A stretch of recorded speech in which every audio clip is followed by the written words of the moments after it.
Welcome to Transforming Energy, the NREL podcast, brought to you by the U.S. Department of Energy's National Renewable Energy Laboratory. We're highlighting the latest in clean energy research and innovations happening at the lab. It's Wednesday, April 3rd. I'm Karen Jerriman. And I'm Natalia Small. Yes, Natalia, back in the audio booth, yet again, in for Taylor this week. Yeah, this time it's Taylor who's taking some time away. So I'm so happy to fill in again. Thanks for having me back. Obviously, yes. Happy to have you and excited to dive right into these latest stories from the lab.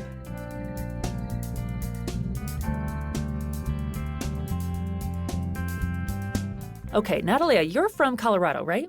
Yes, I am. I was born and raised right here in Colorado. Okay, well, I imagine that means you've probably seen a few wildfires in your day then. Yeah. Unfortunately, I have. Growing up in Colorado, wildfires have really been an ever-present threat throughout my entire life. Even when I was in elementary school, there was a fire on the mountain just a few miles from my parents' home. Wow. And over the years, my friends and relatives have been forced to evacuate their homes due to wildfires on the western side of the state, near the mountains, and on the eastern plains. You know, it's especially anxiety-inducing when droughts and high winds create the perfect conditions for devastation. Yeah, I imagine, and I sympathize that you've had to experience that, and honestly, you're not alone. I've been through a few extreme weather events myself, and many others too. Events like this, they're becoming increasingly made worse by climate change, things like wildfires, floods, and more intense storms, and is giving a lot of people anxiety about what the future looks like. It's such a prevalent feeling plaguing folks today, and there's even a term for it, climate anxiety.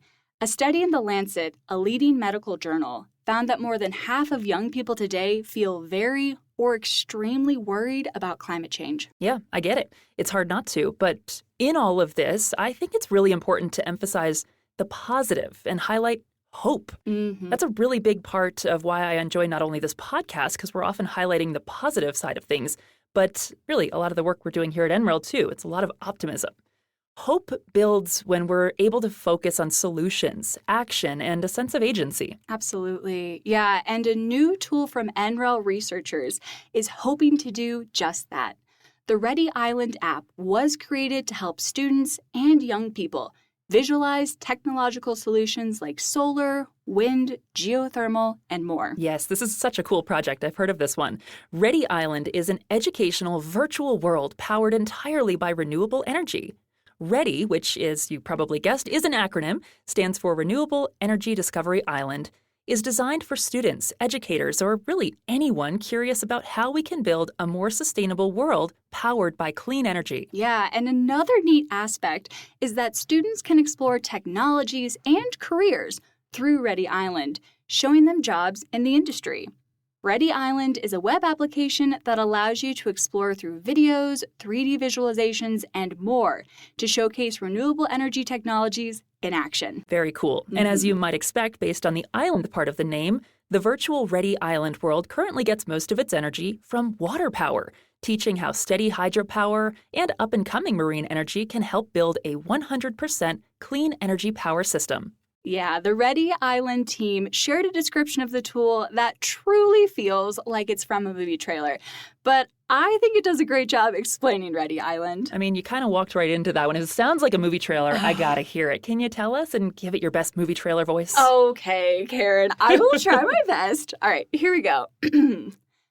Imagine a world where rivers, tides, and waves generate the energy needed to power our communities, monitor our environment, and provide clean drinking water for all. Wow, that was good. Thanks. I was trying to channel Taylor a little bit in that. I know he has a great announcer voice. Yeah, he kind of wins hands down. Taylor, yeah.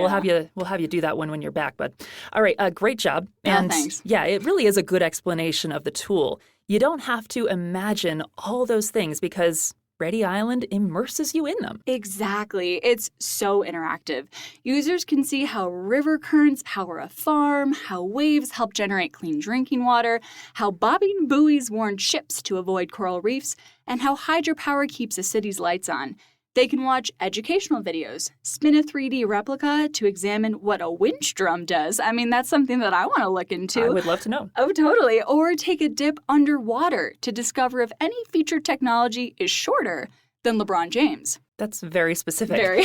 And Ready Island is continuing to grow. Eventually, there will be 15 way stations for users to explore, helping us all see a future where renewable energy solutions are creating a cleaner, more sustainable world. It certainly gives me hope for the future.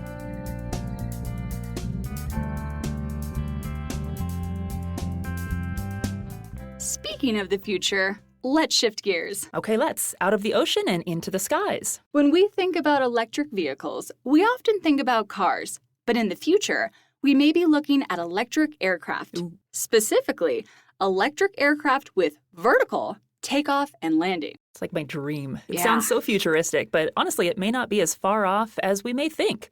These aircraft could quickly move passengers over mountains or float them across urban landscapes. But first, we need to consider the infrastructure for charging these aircraft.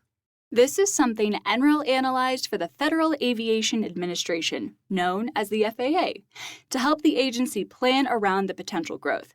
Our researchers evaluated the charging demand, costs, emissions, hazards, regulations, and technical requirements of developing electrified aviation infrastructure at diverse locations. Right, the team found that for consistent operations, this type of charging port would need at least around 1 megawatt charging capacity. That 1 megawatt of electricity could power 800 homes, which is significant. That is significant. And that would require some significant grid upgrades, which NREL researchers took into account and released tools for utilities to start planning for those upgrades. So this study was just a start. It summarized the major complications related to electrified aviation charging. NREL is continuing to work with the FAA and even look at areas like hydrogen-powered infrastructure and reducing energy demand and boosting resilience for FAA facilities.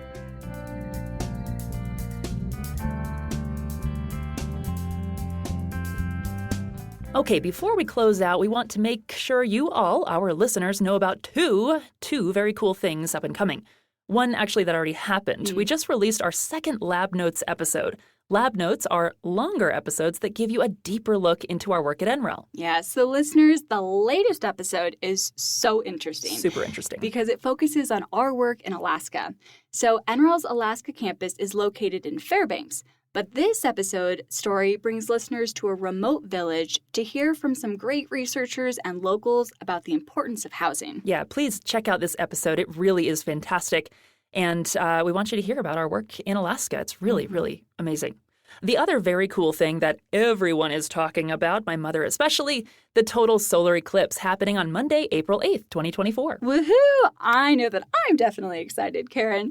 So yeah, the eclipse is a huge deal for the energy industry. The last time there was a total solar eclipse visible in the U.S. was back in 2017. I remember it. I mean, yeah, I even remember where I was that day. I was on the Colorado School of Mines campus watching with some friends. Cool. It was really cool. Very cool. Yeah.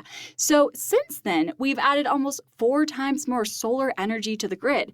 So we're really interested in what will happen with solar energy when the sun goes dark. Like, there might be power outages or grid failures. The good thing is we don't expect anything like that True. will actually happen.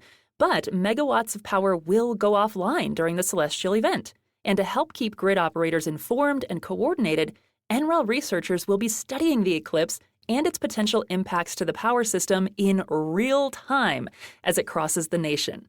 Be sure to follow along on our social media feeds for more information on that. Yeah, and with that, we will close out this episode of Transforming Energy, the NREL podcast. Natalia, thanks so much for being here today and joining me for this episode. It's been a pleasure. Thank you, Karen. It was so great being in the booth with you today. Taylor and I will be back in 2 weeks with another episode of Transforming Energy. We'll catch you then. This episode was adapted from NREL news articles from March 2024, written by Caitlin McDermott Murphy and Connor O'Neill. Our theme music is written and performed by Ted Vaca, and episode music by Chuck Kernick, Jim Riley, and Mark Sanseverino of Drift BC.